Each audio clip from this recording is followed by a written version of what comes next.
신문 읽어주는 남자입니다. 어제 문재인 대통령과 5당 당대표들이 청와대에서 만났습니다. 일본을 향한 초당적인 대응, 한 목소리를 내기로 합의는 했는데 중간중간 엇박자의 모습도 연출이 됐습니다. 먼저 오늘 조간신문 함께 보시죠. 동아일보입니다. 예컨대 이런 부분. 자유한국당의 황교안 대표는 힘들겠지만 톱다운 방식으로 이 한일 문제를 해결해야 된다. 그러니까 대통령께서 직접 대일 특사를 임명해서 빨리 보내라, 서둘러라 라고 주문을 했습니다. 그런데 이에 대해서 문재인 대통령은 거부를 했습니다. 무조건 특사를 보낼 일이 아니다 라고 거절했습니다. 지금 사진 한번 보시면요.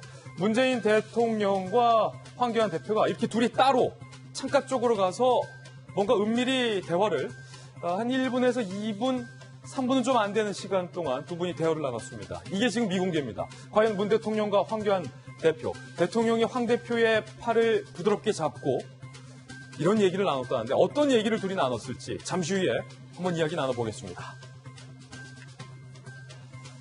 다음 신문입니다. 이번엔 조선일보입니다. 김승환 전북교육감이 도마 위에 올랐습니다. 김승환 전북교육감이 재벌 교육이다라면서 자사고를 폐지했는데 알고 보니 김승환 교육감의 아들이 수천만 원 드는 영국 명문대 입시기관에 아들을 보낸 사실이 밝혀졌습니다. 상산고 학부모들이 반발하고 있는데 김승환 교육감의 아들 영국 사립교육기관 다니면서 입시를 준비했고 결국엔 명문대 캠브리지 대학까지 진학을 했습니다. 그런데 유학원 후기를 써서 이게 들통이 났다는 거예요. 상산고 학부모들 자사고였다가 이번에 자사고에서 자사고 폐지가 됐죠. 학부모들은 자기 아들 대입엔 그렇게 돈 쓰면서 내로남불이다. 잠시 후에 김승환 전북교육감 논란 상세하게 다뤄보겠습니다. 김 교육감은 이 상산고, 자사고를 예로 들면서 입시학원으로 전락했다라고 매우 강하게 비판한 바 있었습니다. 다음 신문입니다. 이번에 경향신문입니다. 프로농구 선수 전자랜드 소속의 정병국 선수가 인천 로데오 길거리에서 음란행위를 해서 체포를 했는데 붙잡고 보니까 한두 번이 아니었다. 상습 음란행위로 체포가 됐습니다. 이 모습을 지켜본 목격자가 신고를 했고 경찰은 CCTV를 통해서 그 장면도 확인할 수 있었습니다. 정병국 선수는 책임을 통감한다라고 혐의를 인정했고 당장 은퇴하겠다라고 은퇴를 선언했습니다. 도대체 왜 정병국 선수가 인천 로데오 거리, 매우 번화한 거리인데 거기 길거리에서 왜 이런 행위를 했는 것인지 잠시 후 오늘 하프에서 다뤄보겠습니다. 다음 신문입니다. 이번엔 중앙일보입니다. 교토에서 큰 화재가 발생했습니다. 교토에 있는 애니메이션 스튜디오에 누군가가 방화를 해서 33명이 목숨을 잃었습니다. 그런데 그 방화범 말은 이렇습니다.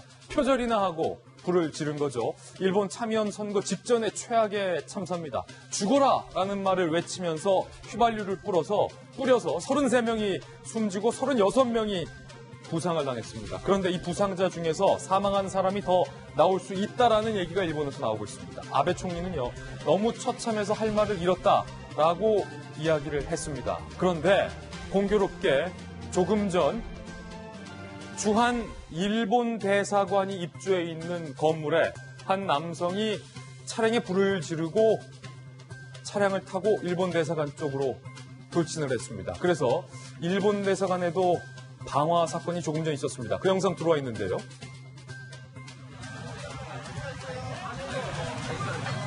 자, 지금 보시는 것은 저희 채널의 오픈 스튜디오에서도 상당히 가까운 거리에 있는 일본 대사관이 입주한 한 빌딩입니다. 지금 보고 계신 저 차량에 한 남성이 차량을 운전하고 일본 대사관이 있는 건물로 돌진을 한 겁니다. 그리고 이렇게 미리 준비해온 액체로 차량에 불을 질렀습니다. 도대체 이 남성이 왜 이런 일을 벌인 것일까요?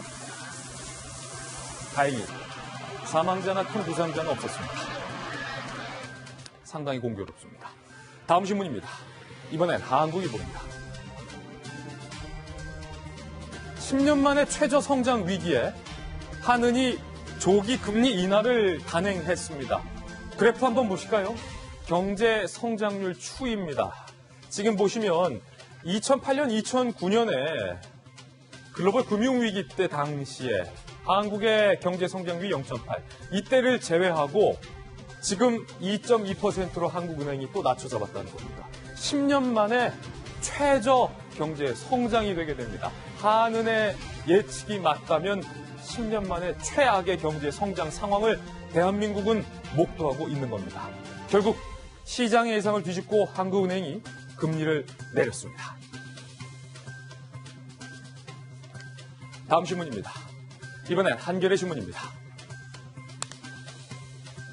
태풍 다나스가 북상하고 있어요. 지금 사진에 보이시는 것처럼 제주에는 이미 많은 비가 내리고 있고 다나스의 예상 경로도 그 옆에 지금 나와 있는데요.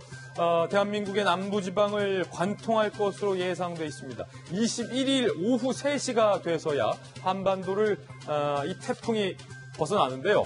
서울은 오늘 매우 무덥습니다. 하지만 주말에는 이 태풍의 영향을 받아서 서울 경기 지방에도 비가 내릴 예정입니다. 특히 오늘과 내일 남부지방은요, 시간당 700mm 이상의 많은 비가 내릴 예상이기 때문에 비 피해 없도록 단단히 준비하시길 바라겠습니다.